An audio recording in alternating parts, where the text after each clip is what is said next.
Welcome to a very, very special live edition of Buckeyes Tomorrow Morning for Wednesday, September 13th. I'm your host, Tom Orr. The Western Kentucky game in 3 days, the game against Michigan in 73 days. Joined by Tony Gerdeman. Just got a chance to talk to Ryan Day, Jim Knowles about a whole bunch of stuff. Unlike in the press conference, though, we've got to start with the big news of the day, and that is, hey, Tony, shockingly, Ohio State has a starting quarterback, and you're not going to believe it, but it's the guy we've kind of all been expecting for weeks to months now. Yeah, Ryan Day said that Kyle McCord is now the official starting quarterback for the 2023 season. So that is done and it is settled. The plan is still to play Devin Brown like you would play any backup quarterback because he initially later had to clarify that, but it's like, yeah, the plan, they still want to play Devin just like they want to play everybody. But it's Kyle McCord and he will be getting the more of the first team reps in practice and all of the meaningful snaps throughout the games at this point. And this is something that is going to impact the on-field product for sure, because I think coming out of the last couple games, I felt like yo-yoing the quarterbacks a little bit. They haven't done it a ton, but it feels like you maybe get a little bit out of the rhythm of the game. But this is also going to have an impact on practice, and that's where maybe you're going to see the bigger impact and the bigger opportunity for Kyle McCord to sort of ramp up his production and ramp up what he's able to do during the games, because now it sounds like he's not getting every single one of the snaps of the ones, but after being 50-50, it sounds like that split's going to be significantly further on the Kyle McCord side of things. Yeah, it'll just allow him to gain more and more consistency, and he's already been the most consistent of the quarterbacks. That is what Ryan Day, it's kind of what won him the job, doing the routine things routinely and that consistency and the accuracy and all of that. And this is only going to help that. And that was one of the things I asked Ryan Day about, were your third down issues a portion, was it a product of the quarterback maneuvering? And, he's like kind of wishy-washy, but it certainly doesn't help. The efficiency on offense, third down issues, just pulling guys in and out. And you knew it wasn't going to help. This is not something you do to make the offense better or else everybody would do it. This is something that has to be done when you're looking for a quarterback, and it is not going to help the offense, but it has to be done. And so now it's done, and now they can move forward. And this is sort of the timeline that when they announced they were going to go into the season with it, it was kind of like, okay, this is probably about when you'd make a decision, because you want him to have the full week heading into Western Kentucky, because you want that full week heading into the full week of Notre Dame. That's really what the real deciding factor, I think, is here. Day was asked specifically about the timing, in the schedule. He said, yeah, it's not, they felt like they had seen enough. So it wasn't necessarily driven by that Notre Dame game looming, but boy, it probably feels like that's a factor. And he said he knew it after the game, like after the Youngstown State is when he knew it, but he didn't want to announce it then before he saw the film. But he came out of that game just like, I think everybody came out of that game saying that Kyle McCord was your starting quarterback. And, I think the way he answered that question after the game, I think we both kind of went, okay, yeah. You could just kind of tell the way he was talking about it. One thing that I thought was really interesting was the deciding factors. You mentioned consistency earlier. Ryan Day mentioned the word consistency. It felt like about 8 to 10 times. That's what they're looking for. You don't have to be the single greatest. You don't have to have the Joe Milton arm. You just have to be able to keep the offense on schedule, make the routine plays routinely, stay efficient, be able to hit the explosives, and all of that stuff seems like they feel like Kyle McCord is the guy to do it, and that Kyle McCord is only going to get better in all of those areas now that he's getting more of the practice reps, more staying in rhythm with the offense during the games. And not to belabor the clock rules, but with each possession being more important, each third down being more important, the more consistent your quarterback is, the better. And I like that he admitted regarding Devin Brown, is like, you all saw it. That was one of his comments. Like, you saw that the consistency isn't there yet. He can make every throw. He can do everything you need, but it's just doing it on a repeatable basis that is the issue right now. And he'll continue to work towards that. Obviously, he doesn't want to – nobody wants to be the backup when you're battling for the starter.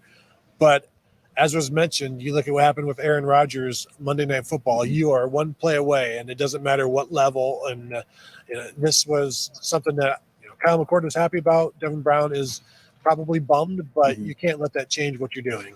No, you have to just sort of keep working, because you are always one play away if you're the backup. the quarterback was obviously the big story of the day. I still don't think, and we've talked about this, I don't think the quarterback is necessarily the biggest deciding factor in what this team does and doesn't end up being this season.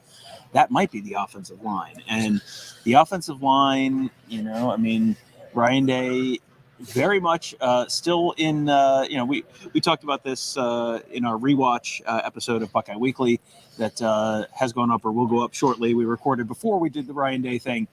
We talked about how this is just, it's not there yet.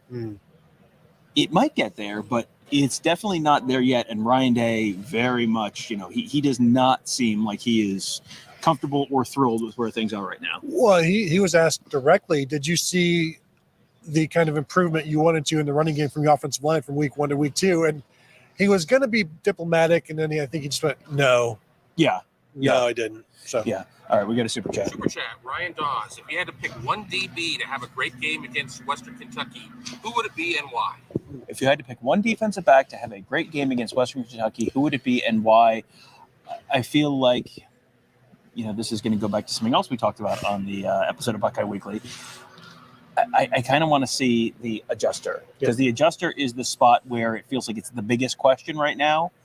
And that's one of the really crucial positions on this team. And right now, if Josh Proctor's healthy, it sounds like it's going to be Josh Proctor on Saturday. But they're not, they weren't, no one said, oh, yeah, he'll be fine. Like, he's definitely going to play. But to me, that's the place where, the biggest question mark, that's the spot where you want to have the, at least period, if not exclamation point. Yeah, I would agree completely with that, because even with their 3 different nickels that they will run, I think you feel pretty good about what Jordan Hancock would do there. So, yeah, the adjuster is the answer for me as well. And not knowing if that is Josh Proctor or Jihad Carter, Malik Hartford, who was pulled because things didn't go well for him on that first drive. But with Proctor, I'll be interested to see if he practices Tuesday, because Tuesday is the hardest, bloody Tuesday.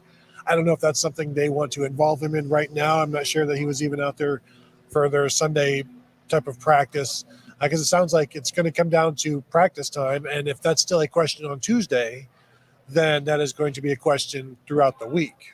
Yeah, and you've got to, you're less worried about him getting the practice reps than like a Malik Hartford or even a Jihad Carter, who's a veteran but not a veteran at Ohio State. Proctor's been here since the Truman administration. But I still think he needs practice, because consistency has also been one of his issues.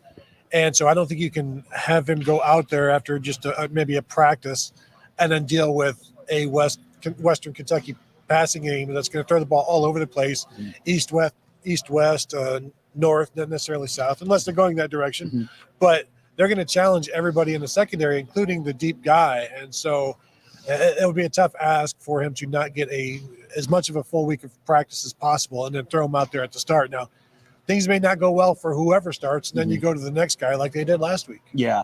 This is going to be a little bit of a unique challenge, and that was something Jim Knowles talked a bunch about.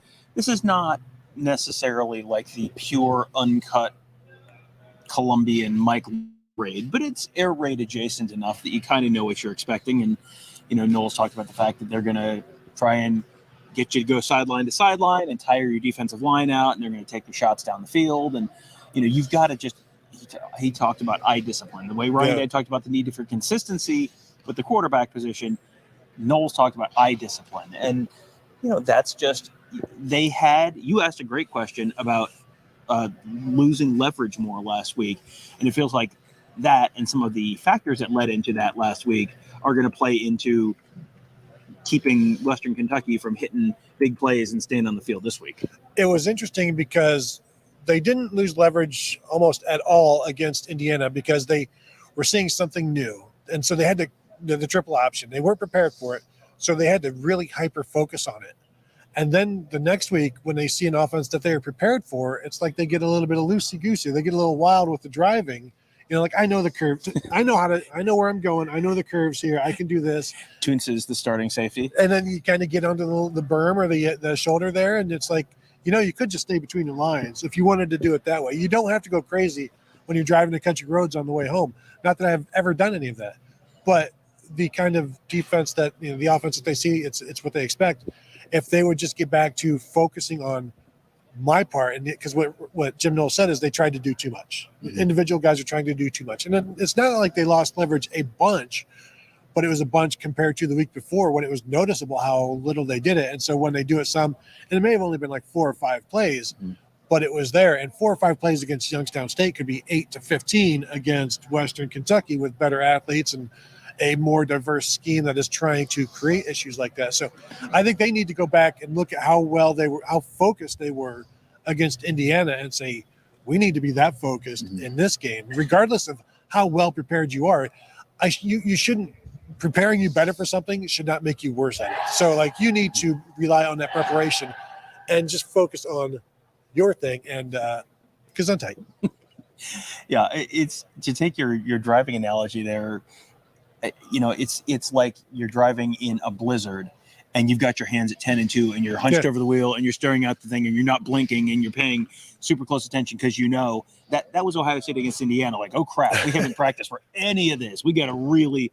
And then, if you're playing an FCS team, and you're getting the offense you expected, like, hey, I've got one hand on the wheel, I'm reaching down for my chips, I've got, hey, the radio's on. It's one of those things where like you get home, you're like, I don't even remember driving. You're that. Yeah.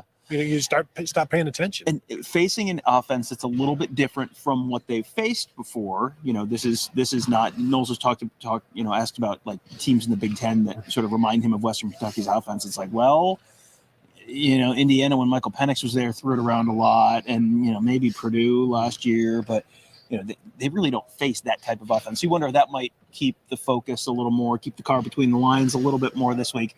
We'll find out. But, the coverage in the secondary, there was a lot of conversation about the coverage in the secondary and how that ties into the pass rush. And the pass rush is, is certainly a concern among Ohio State fans. And I'm not going to say irrationally a concern of Ohio State fans. They talked about the fact that this is, partly driven by the offenses they're facing. And so you don't have a ton of pass dropbacks. You don't have a ton of pass rush opportunities. But this is a week when you are going to have a lot of dropbacks, and they're going to try and get the ball out. But this is going to be a test and maybe a little bit of a barometer week for, okay, is the pass rush really a concern, or is it sort of a situational thing the first 2 weeks? Yeah, absolutely. Super chat, Gavin Whitaker. Does this mean McCord won't play scared anymore? Do you think Kyle McCord has played scared? I think Kyle McCord has looked like he's been playing with a significantly and steadily increasing level of confidence as he's gone along. Yeah, I wouldn't put McCord as a quarterback who is looking like he's playing, thinking about something else, or, worried about something else. And he played better from the second half of the Indiana game than he did in the first half of that game, and built on that and was played better and has looked more comfortable, more confident. And Ryan Day expects that to continue. Yeah, I'm expecting another solid. I mean, this is going to be a better test for the Ohio State defense this week than the Ohio State offense. Western Kentucky's not. I really don't want to oversell this. This is not, the 1991 Houston Oilers coming in, but it's a team that is going to stress Ohio State in a way that Ohio State has not been stressed yet. So that's going to make it an interesting thing. And I do think you're going to give up some points, but offensively for Ohio State, Kyle McCord is not the thing that I think people should be watching nervously to see, is it better this week or not? No, I expect him to throw for about 350 yards this week, just because, Western Kentucky's pass defense is not good, and he'll be out there for the majority of the game, assuming things aren't going great, assuming they haven't scored 62 points in 3 quarters or something like that. Another super chat, Last Wing Butterfly. Is there a real chance we could lose this game? Is there a real chance Ohio State could lose this game? What's the line? Is it like 26, 27? Yeah, not really. You would have to have a lot of turnovers, or Western Kentucky would have to, you're kicking a ton of field goals in the red zone, and boy, the defense can't get off the field. And it's possible.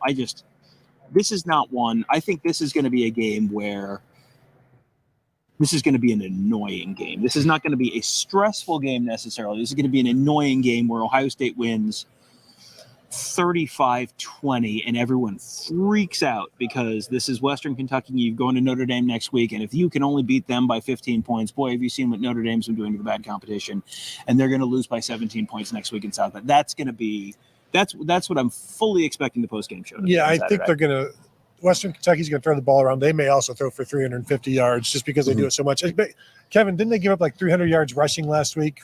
They gave up 374 to USF week 1. Week 1, okay. Yeah, and and if you look at Austin Reed's game log from last year when they did Indiana, he put up 300 and some passing yards, threw a pick. He put up, I think, 300 something passing yards against Auburn when they played Auburn. He threw 2 picks in that game. He's, Jim Knowles talked about how well he takes care of the ball, and I went and looked at his game log. He threw 11 picks last year, 40 touchdowns, 11 interceptions, but it was 2 picks against Auburn and 1 pick in pretty much every other game. So you're probably getting 1, but not 2. And he's 6 touchdowns, no interceptions so far this year. I was just going to say, do you know who is a wide receiver for Western Kentucky? I'm sure they have Buckeye, Blue Smith. Oh, yeah. Oh, LaChristian Blue Smith. How about that? So he did Ohio State, Cincinnati, Western Kentucky. Was there any stop in the? So this is his 6th year. I believe he was a class of 2018. I think it was an 18. Yeah. I remember talking to him right out there about his commitment to Ohio State. Boy, that's so interesting. This is two weeks in a row you've had a real blast from the past name. Last week it was Marcus Hooker. Yeah. That's. And then any former Buckeyes on the Irish other than their head coach? Javante Jean-Baptiste. Al Washington. It's you've got a few in there. Travion Henderson looked really good. I mean, week 1, everyone was talking about how Chip Trainum looked incredible, and they needed to give Travion Henderson fewer touches and more to Chip Trainum. Week 2, Travion Henderson looked incredible, or looked at least very, very good. Yeah. But he only had 5-6 carries. That's going to just sort of be a challenge this year for Ohio State with only so many snaps. You've got all these wide receivers. You've got all these guys you want to get the ball to. You've got 5 talented running backs. I mean, Ryan Day was asked about that, and how do you balance that, and are you trying to get him more touches every week? Well, and he said you look at how many touches he had. Ryan Day wants Travion Henderson to have more touches, but then he also said, I want everybody to have more touches, but at some point you can. There's only so many to go around, especially now with 60 plays or whatever, and so they won't They will continue to do what's best for the offense and the team overall. So they're not going to force the ball to people. But it was interesting to listen to him talk about how they put in the game plan and then they see who is that play designed for. And if it's skewed one way too far for somebody, they can adjust it. But you also have to get the ball to the guys who make the most plays. And I remember Urban Meyer talking about you put your 10 best playmakers on a list and say, how are we going to get these guys the ball? We got to get them the ball. And whether that's throwing the ball to Travion or him running, at this point, based on what we saw last week against an FCS defense, yes, I know, and based on what we're going to see this week against a team that has trouble stopping the run, the more he gets it, I think the better for the offense, the efficiency, the third downs, but maybe not to stretch to the boundary. Yeah, maybe not. Real quick, we have a super chat. Before we get to that, though, I do want to quickly mention, speaking of Chip Trainum, that Ryan Day said for the second week in a row, they got feedback from the conference officiating office. This is brief from Bill Carollo, the director of officiating, presumably, the holding penalty on Chip Trainum that wiped out a touchdown probably should not have been a holding penalty. That's the second week in a row that they've had a call that wiped out a touchdown that the league office kind of went, maybe not. But, that one I think was a drive where they ended up scoring the touchdown a play or two later. So didn't end up affecting the final score. But just thought that was interesting. No, I think that one did affect. Is that right? No, the one against Emeka Ibuka that was a really bad no call took a touchdown off the board. Or took it, killed that drive. I think the one where the pass interference potentially against Marvin Harrison in the end zone, that one I think was a drive where they didn't end up scoring. But the one where it was a Travion Henderson run that got wiped out by the holding call, but then I think one or two plays later he ended up. That was the one where he scored the touchdown. They ruled it a fumble on the field and they overturned it on replay. Pretty sure that's right. Kevin. Gavin Whitaker, super chat. Tony, I asked in an earlier show for your record prediction. You said 11-1, and I would have to donate more to know what game. What game were you thinking? This is pretty embarrassing, but it was Youngstown State. No, I don't know that you can really just. I mean, I don't know if he's donated enough. Well, I do think I still prior to seeing Wisconsin against Washington State, it was probably Wisconsin, but also like until they beat Michigan, I think that's going to be the answer. You just go ahead and check that one until you're proven wrong. And if you're proven wrong, feel free to tell me in Super Chat what an idiot I am. Mm-hmm. Or just do it in person, like everybody else I know. Done. Yeah, it feels like that's the most dangerous game. If you're going to pick them to lose one, that's the one where it's on the road. It's a team they haven't matched up with great so far in the last couple of years. It's a team that's looked, Michigan has not been perfect, but Michigan also feels like they're improving in some areas where they were a little bit lacking last year, especially in the passing game. Defense has looked pretty darn good against not great competition, but that feels like that's the biggest danger spot right now. That's the only game they'll be an underdog in. Mm-hmm. So that makes sense that you would choose that one. Although I will be interested to see what the Notre Dame line is next week when it finally drops. Because would you be shocked? I guess we'll have to see how things go this week. But if the game was this week, Danny Sheridan, yeah. Well, the last time I saw Ohio State was favored by like 7 or 7.5, but that was a couple weeks ago. And Notre Dame has put up more impressive performances than Ohio State has so far.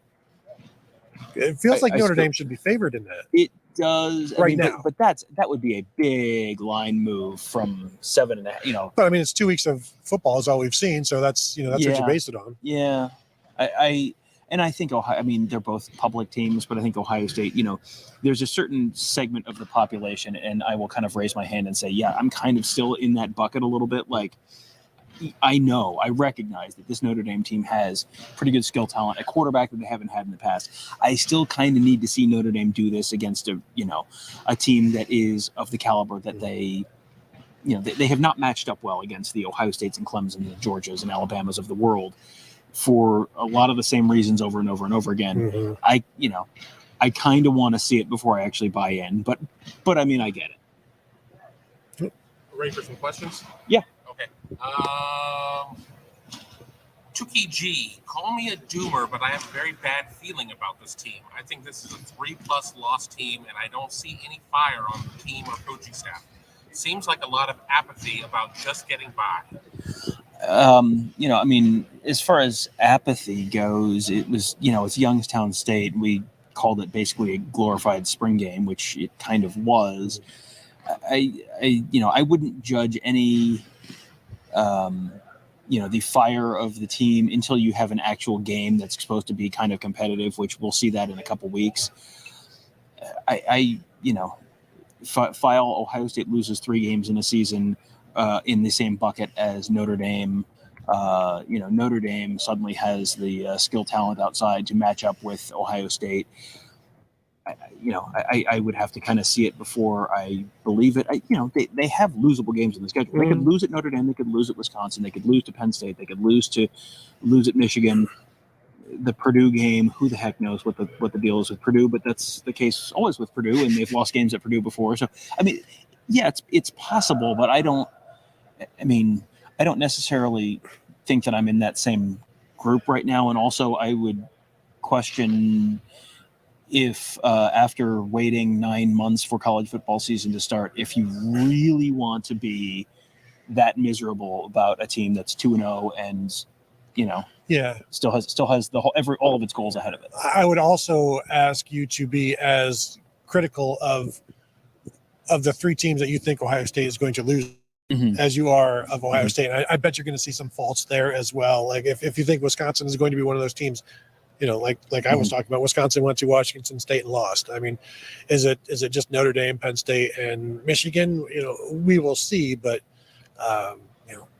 you get one of those guys at home, perhaps the most talented of those teams, Penn State at home. So obviously those are 3 difficult games, but to lose all 3 of those games, I'm not there yet. Yeah, I think the over under there on Ohio State losses between those 3 games is 1.5, and maybe that's 11-1, maybe that's 10-2. I don't think it's super likely they go 12-0, but how many times have I said that over the years? And they don't have to go 12-0. If they go 11-1 and they beat, two of those three teams, that's probably a pretty darn good playoff resume. Super chat. Philip Julio, Denzel Burke looks like a much more confident and complete player. I'm excited to see him challenge Hardman in 2 weeks. Iggy looks good too, but Burke number one. Yeah, Denzel Burke, Ryan looks obviously more complete, more confident than he did last year, which was an up and down year. Ryan Day or Jim Knowles talked about how the professional approach, and you saw that in the spring. And it takes it's difficult for anybody to self-examine and see where you need to change. And he said, especially for a kid in college who has had success, and so for him to do that gives him a ton of credit. But yeah, he's been outstanding. He's been everything that you thought he would be as a guy who ends up starting as a true freshman. You're like, well, imagine what this guy's going to be as a junior. And right now he's doing that. And talking about Davison Igbinosun, how Jim Knowles said he doesn't want him to change anything. He's doing aggressively. If penalties will come. You try to technique that out of him, but you don't want to change his mentality, his physicality, any of that. You just want that to continue as is because it's working. What he's doing, and honestly, what they're doing with these three corners is working. All right. Do we have any other super chats? Or No more super chats. Okay. A couple more questions. We're 26 minutes. We'll try and go through these here pretty quickly. Billy Tuesday. McCord will be fine. I'm worried about the trenches. Yeah, I think that's fair. I think the offensive line would be my biggest question mark right now for this team, and we'll see how it looks this weekend. They're facing a team that has given up a lot of yards on the ground, and so this is a week where you should be able to run the ball. If you can't run the ball now, then that really becomes a concern that this is like a 2018 kind of team where you get real pass happy because you can't move the ball on the ground, so you get real one-dimensional, and that's when you put up, Dwayne Haskins sets all sorts of school passing records in a game they lose by 3 touchdowns to Purdue. And you're never really in at a certain point. Fans picked up on Tom's cocaine reference. Market X, Tom's new show, Lines, O-Lines, and D-Lines.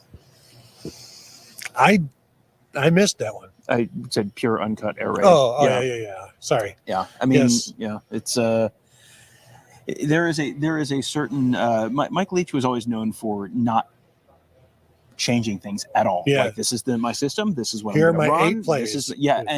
And that was good because they repped them so many times. They got really good at them. But also when you played them all the time, Washington used to just stomp those Mike Leach Wazoo teams every year because they knew it was coming, and it was just like, all right, like, blow the dust off the game plan from last year when you gave up 16 points to them, and then run it back again. Yeah, and when you're only like 8 or 9 wins is all we really need to keep people happy, and that only needs to happen 3 out of every 4 years. So, you can do the same thing over and over again at certain programs, and people will be happy enough. Well, and you go Texas Tech to Wazoo to Mississippi State. It's like, what do those 3 programs have in common? They're all like, 8 wins. How about that? That's why I thought Illinois was going to be a great fit for him at one point before going to in there somewhere. I thought Illinois would be a good spot, but of course, the weather there. Why would you? Here it is. Odysseus. I'm not worried about defensive tackle. It's defensive ends that have underperformed. Defensive ends being a concern. It was interesting. Jim Knowles asked, "Are you getting the pass rush from your defensive ends? Are you happy with that?" And he's like, "Yeah, we're getting it. We're getting what we need from them." And what he said was, we're not facing a bunch of pass attempts right now. Another thing was that teams are running more on third down to, maybe keep the clock moving. I'll be interested to go back and see how much our team's running on third down, because that is happening as well. We're seeing that all over college football, where you're running more against a nickel and a dime look on passing downs and trying to get a 7-yard play up the middle, just catch a defense off guard. That is definitely happening. I'm wondering if it's happening more against Ohio State than it has in the past. We'll go back and do a study and look at that. But yeah, this is you might see that this weekend. I mean, that was one of the things that Mike Leach would sometimes do. Like, those Mike Leach running backs would always average 9 yards a carry. It's because you're always defending the pass, and so you're not going to run a lot, but you're going to hit the inverse of the Surface Academy teams that average 16 yards of pass completion, or a pass attempt. You're not doing it, so you're never expecting it. So therefore, you kind of get the curveball, and then bam. So yeah, that's and real quick on Davis Igbinosun, because you mentioned him real quickly. Jim Knowles was asked about, do you like him playing physical and his physical abilities both in pass coverage and run coverage? And he said, yeah, because teams will look at a corner and design runs to get to a corner. When you have a guy who is a willing tackler and as physical as Davis Igbinosun, maybe you're not going to do that.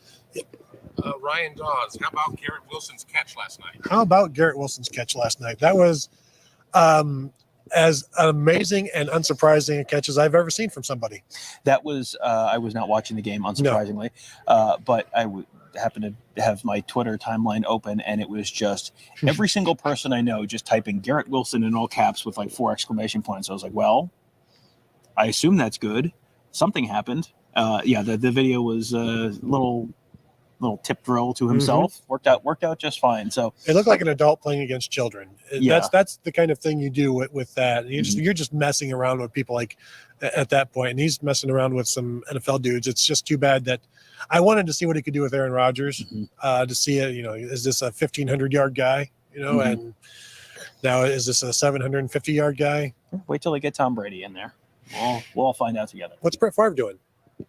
Billy Tuesday, how many we need our DNs to have Saturday to feel good? How many sacks do you need to have the DNs have to feel good? I don't know that there's a number I'd put on it, because Western Kentucky is a team where they're going to spend a lot of time just get the ball out, where you're getting the ball out in 1.5 seconds or whatever it is, and that doesn't give you time. So it's more, can the defensive ends impact the passing game? Can they get their hands up in the throwing lanes?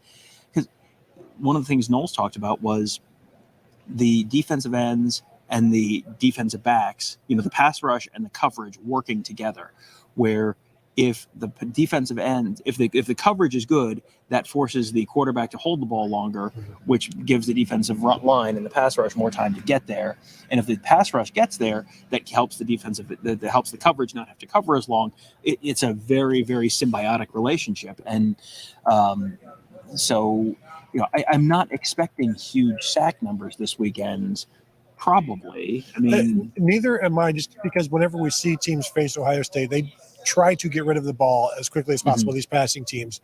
And so, it's like, why aren't they getting to the quarterback? And it's because the ball is coming out. Now, when they do hold the ball and they're trying to dial something up deep, they do need to affect the situation there. Although at those times, there may be extra protection to keep that from happening. But in terms of looking at a number of sacks, remember, some of these sacks could be forced by a defensive end chasing the quarterback up into the pocket into a defensive tackle, or a linebacker cleans it up like that. So I don't think you can just look at the stat sheet to see how well they played.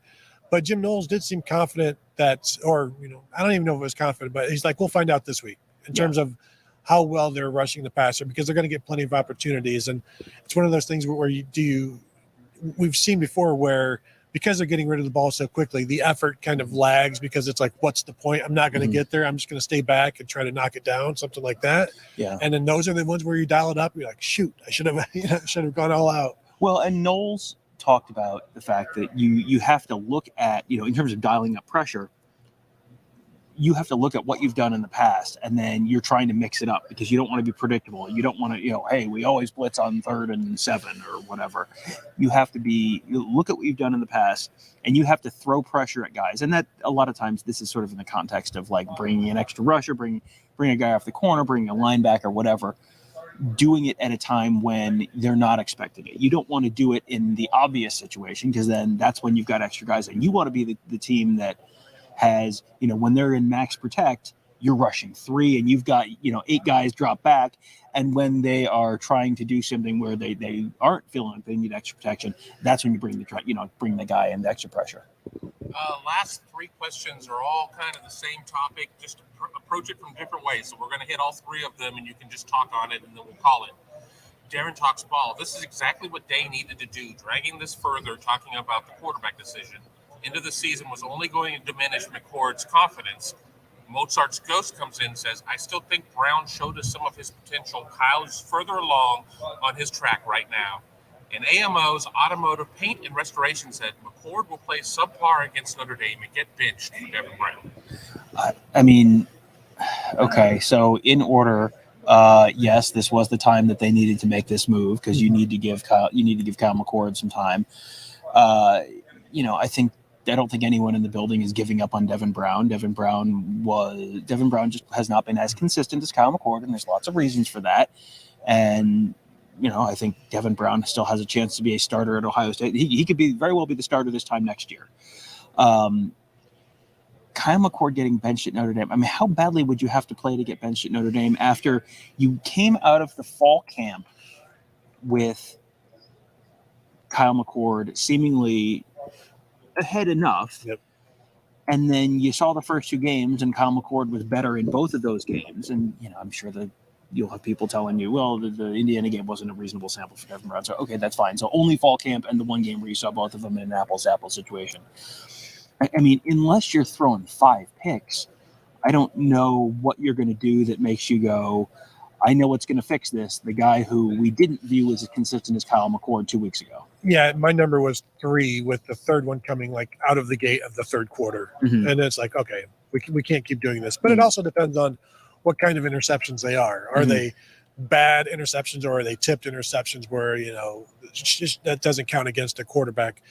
So I'm not expecting – he may not play well. I'm not expecting him to be benched. At this point, you're with him now. And in terms of the impact that this has had, it's only had an impact on what they've done the first 2 games. And they didn't need to know they were fine getting through Indiana and Youngstown State. Did they look outstanding? No. Did they need to? Obviously not. They didn't need to. So you found out what you needed to find out, and now you move on. And this is, did you need to know everything by Youngstown State? No. Youngstown State was where you could answer every last question that you needed, or at least, this is when we're going to everything is going to be set following that. And so that's where they are. And now you move forward, and they will. And you would expect things to continue to tick up. And yeah, the competition is going to be getting better. So there's going to be more difficult defenses. So if there is some struggling, it's as I say, it's not easy to pick up first downs. Right. And, you're playing pretty good competition. You're going on the road to play Notre Dame. And this Notre Dame team does look different than previous Notre Dame teams in some ways, just like Texas looks a little bit different than previous Texas teams, on the defensive line, for example. I think if they lose the Notre Dame game, it would be super great if everyone could not climb up on the roof and threaten to jump off. They have lost games early in seasons before. That is a thing that has happened. And sometimes those seasons end up pretty okay.